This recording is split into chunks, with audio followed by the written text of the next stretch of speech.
It had only been 3 days since we brought our baby girl, Ava, home from the hospital. My wife, Lily, was still recovering from her C-section. She was weak, sore, and emotionally drained.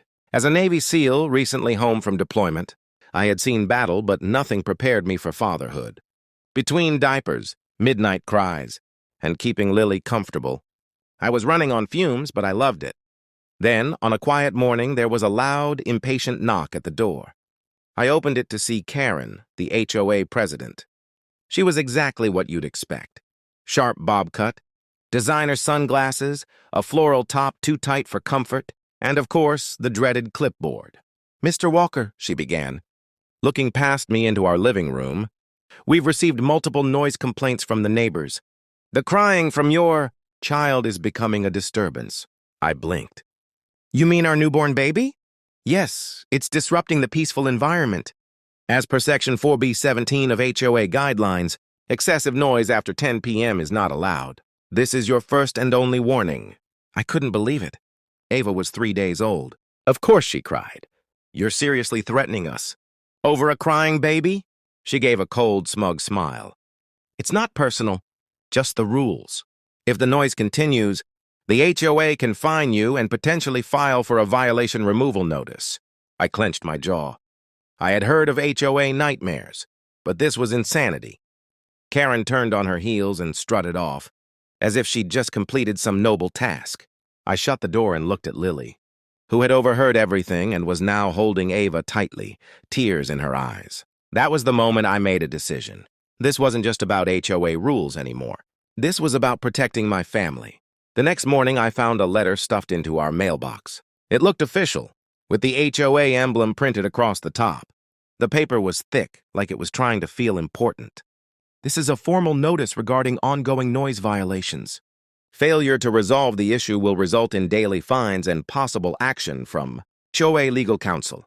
My blood boiled. Lily was distraught.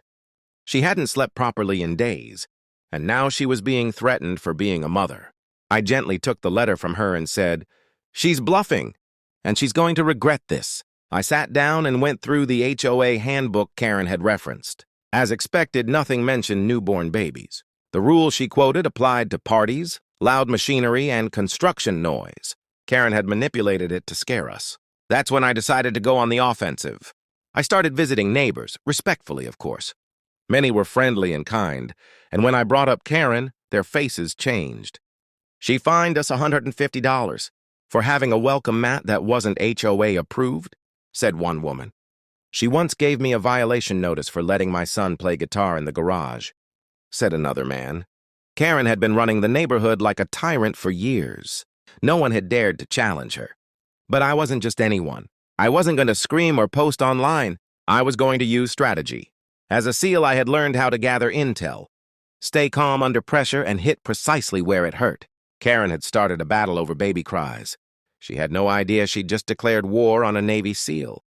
I spent the next 48 hours like I was preparing for a mission. First, I created a file, Operation Karen. I began documenting every interaction, copying letters, photographing mailbox drops, and noting every instance of harassment. I kept a log of when Ava cried, time to prove it wasn't excessive, and even recorded sound levels from inside the house using a decibel meter. But I wasn't just focused on our case. I spoke to more neighbors, quiet ones, the kind who usually stayed out of conflict, and their stories were worse than I expected. One elderly couple had been fined for putting garden gnomes in their yard. Another family said Karen accused their autistic son of public disruption for having meltdowns outside. Multiple people had paid small fines just to avoid her bullying. This wasn't enforcement. This was abuse of power. A buddy of mine from the Navy now worked in housing regulation. I called him, explained everything, and he said one sentence that changed everything. "You've got enough for a federal housing discrimination complaint."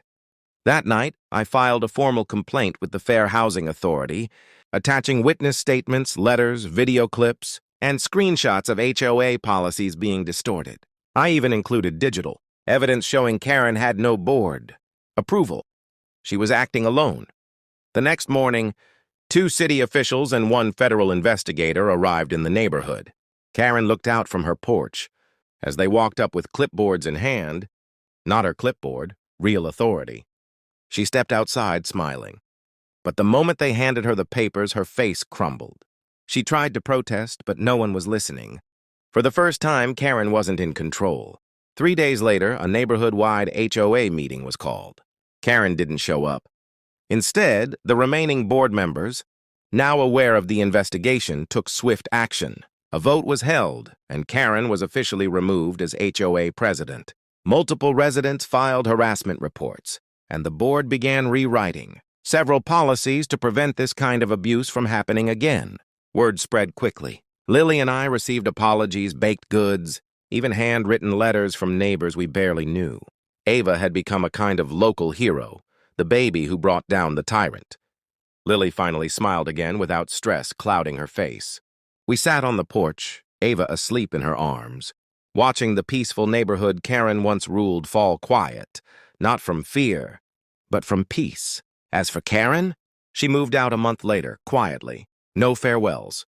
No clipboard. She went after a family she thought would cave to pressure. She didn't know the man she threatened had survived gunfire, led covert ops, and rescued hostages from war zones. I'm not a violent man, but when it comes to my wife and child, I'll defend them with every skill I've got. So the next time someone like Karen comes, knocking with a clipboard and a fake rule book, they should ask themselves one question. What if the guy behind the door is a Navy SEAL?